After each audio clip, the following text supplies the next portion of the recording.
Hey guys, this is Tori from Acoustic Interviews, and I'm here with Call Me Anything. Can you guys introduce yourselves personally and tell us what you do in the band? Sure. What's up, guys? I'm Will. I play guitar and I sing in Call Me Anything.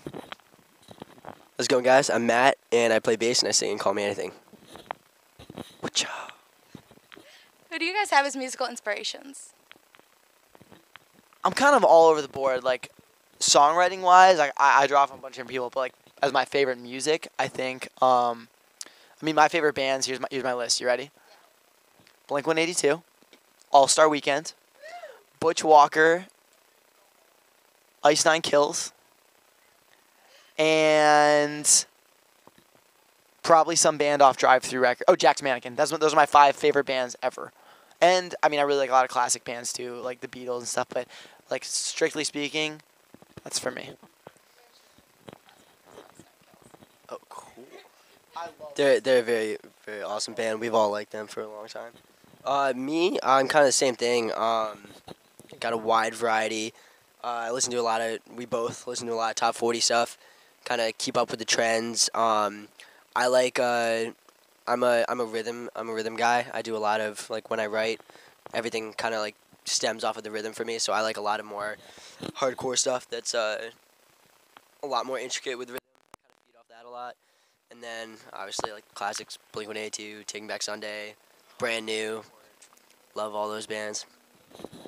It's actually really funny to think about. He was just saying, like, when he's songwriting, like, rhythmically is what he thinks about. It's so funny. You just play music with someone for so long, you start to realize those things. Like, we listen to songs, and you pick out, like, the percussion and the kind of, like, production stuff, and I'm more of, like, a melody guy.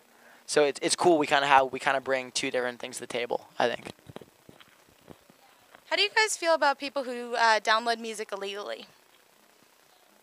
Do you want to go first? I have mixed feelings because I think I think there's different it really depends. I don't think it can be all one or all the other. Like, I think, like, if you want a music and if a band wants you to have their music and they tell you to download it, then like, people are gonna get music somehow, and I think that's cool. But I also think that it's getting a little bit extreme, and nobody wants to see this scene and this industry die. So, still, buy CDs. It's fun. It's cool to buy CDs. It's nice to go out and get a hard copy of something, open it up. It's a lot of fun. It's new. It's something you do like every 6 months or something. So it's a lot of fun. I enjoy it. For me, Matt and I both buy records all the time. That's because we're, industry nerds and love having something to hold on to and read through and all that stuff. If on the one hand, this is my job and I want, I want to succeed at this and make money at this. But on the other hand, if somebody was giving out free paints on the street every day, millions of paints, you're gonna want to make art with it, you know what I mean? And, like, I'm gonna want to download music, and I'm serious. I don't know. I think you guys are assholes.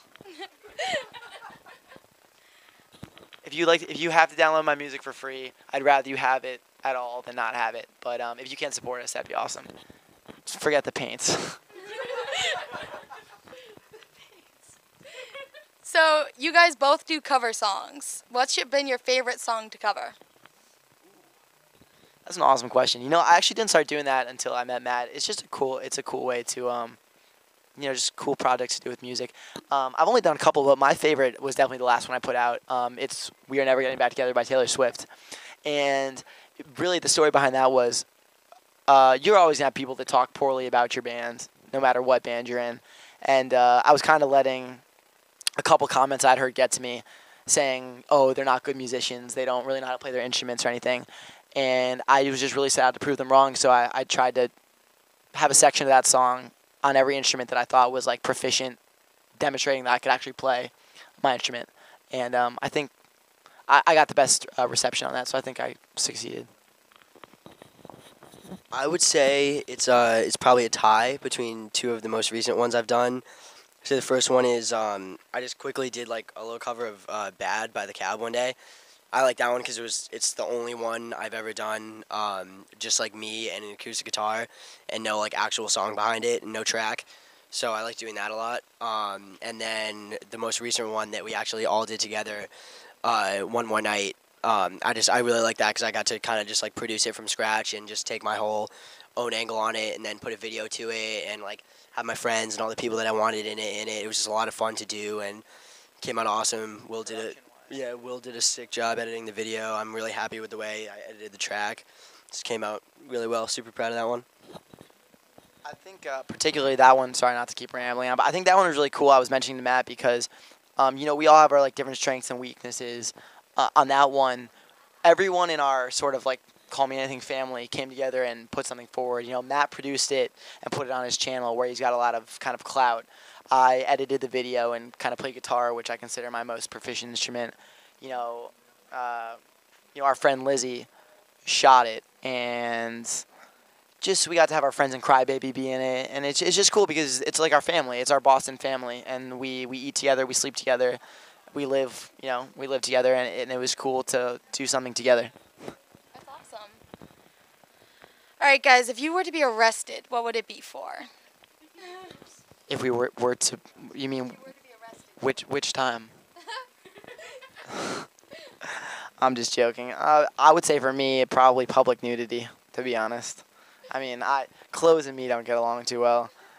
Like my roommates and everything are so weirded out by it. They're like, Will, why aren't you wearing clothes right now? I'm like, I'm in my house. I'll do whatever I want. Like, For me, I don't really think it's an if situation. I think it's just a matter of time before I'm arrested for some sort of road rage or some sort of just ridiculous antic that involves me behind the wheel. Just, I love my car and I love having a car, but I don't know. It gets me in a little bit of trouble sometimes. Word up. What's your favorite pickup line? We're gonna switch it up. He's gonna go first. Nah, this is the one I don't know. My favorite pickup line? Well, see, the thing with pickup lines is everyone's like, what's your favorite pickup line? What do you use? Pickup lines don't work. If you go to some girl and are like, yo, I can make your bed rock like Fred Flint, she's going to walk away and slap you. Except for one, the drinking partner line works. Oh, my God. Okay, I'm sorry. I have to tell this. This is gonna ruin it from here on out. And anyone who's watching this who I've used it on, I'm sorry, but so we have this thing where when we're in a social situation, whether it be on tour or at a party, I have this thing where my move is to go up to a girl and I'll say like, hey, how's it going? Like, we hit it off. I'll say, do you want to be my drinking partner? And most of the time they say like, yeah, I'll be your drinking partner. And I do this. I high five them, and that's like that's the seal. Everyone, Matt, Renee, everyone in our party knows what's going down. So it's got a 75% success rate. Seriously, we've measured it. And if you've been a drinking partner, I'm sorry. You were wonderful. And if you get drinking partnered, I encourage you to call me out on it because I'll probably still get with you. That was. Just kidding. What's your favorite pickup line? I mean, I don't really. That's drinking partner. It's the best. It never fails. Proficient in every single way. I mean, it fails 25% of the time, but.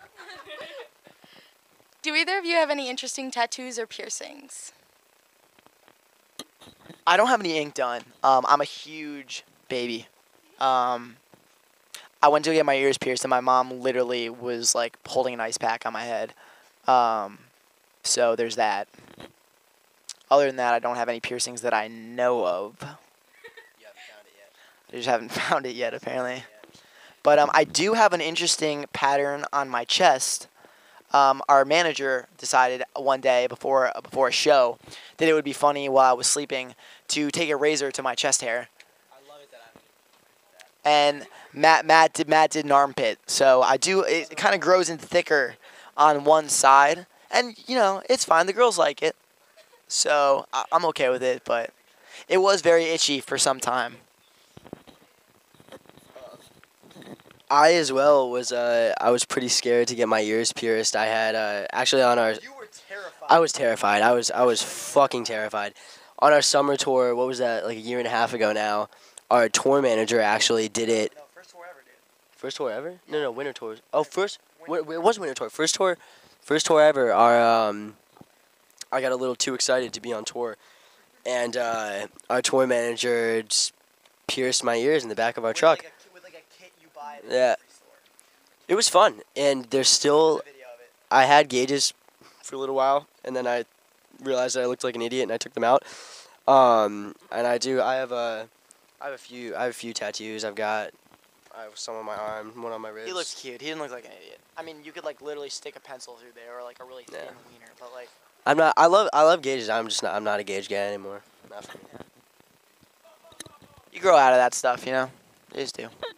Unless you have really big gauges, in which case you don't grow out of it. You get plastic surgery. That's fine. My gauges are fake, so. up? What color is your aura?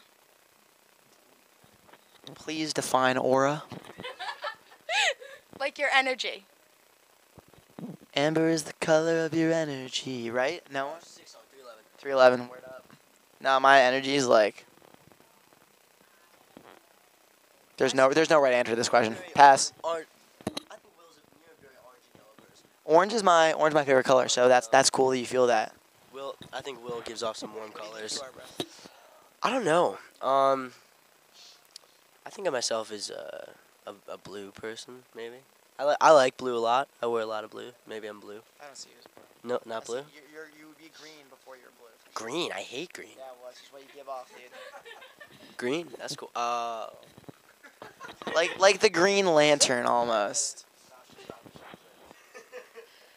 Do you guys have any bad habits or any habits that could be considered OCD?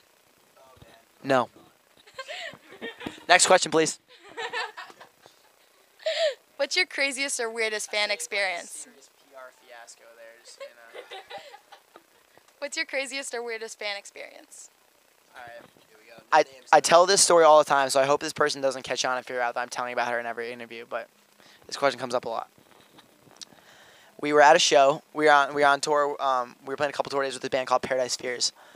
And so, you know, when we play shows, we put up the, you know, any press that'd like to come, you know, apply, and we'll filter them down. And this girl kept saying, you know, yeah, here, I want to take pictures, here are my pictures, blah, blah, blah. And we were just kind of, I think our girl, Renee, who just filters them, wasn't really feeling it. And she just kept being like, okay, well, you know what, like, I'll just show up. They usually let me in anyway. Like, don't worry about it. You don't have to get me in. And we're like, all right, whatever. They're not going to let her in. So we get to the show, and we see that she's just like, we're like, yeah, they don't want anyone in the green room. You know, they don't want anyone, like, walking around. Sorry, like, maybe next time. She's just roaming around the venue. And she's, like, sitting in the green room, like, taking pictures of us. And we're like, we do the interview because she's in there, and we assume they approved it and everything. So great. Do it. After she leaves, the promoter comes up and is like, Will, right? And I was like, yeah. I was like, did the press leave? And I was like, she wasn't with us. Like, she was like, oh, we thought she was with you. Just some random. She just waltzed right in, just like, and she wasn't taking pictures of us, like, in posing or like for an interview. She was just taking pictures of us existing. So, like, drinking, drinking water, setting up, like. I'm afraid I'm gonna, like, find her house one day, and she's gonna have, like, 1,000 prints, like lining the wall, like, of me, like, bending over and, like, tying my shoes and stuff. It's really weird. Sorry, that was elaborate.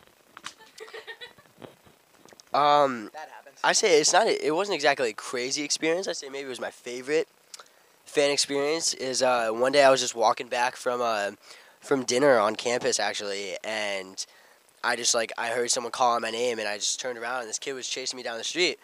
And he proceeded to introduce himself, and now that kid is our very good friend Jerry, and I'm very happy we met Jerry. He was Jerry's awesome. Played a huge role in our music video. He's a super cool dude. So I'm very happy that we made our new friend Jerry. It's my favorite fan experience. Yo, male fans, you guys have a leg up because I'm not saying, like, you just stick out to me, and I gave you, like, a lot. I'm really interested in what you have to say, and he just came right up and he was like, dude, I got your band name tattooed on my back. And we were like, I almost started crying. I was just like, from then on, I was like, anything you want, dude. Anything you want. Come hang out. Like, let's be friends. It was awesome. He's a good dude. Slept over your house the other day. Who would be on your dream tour?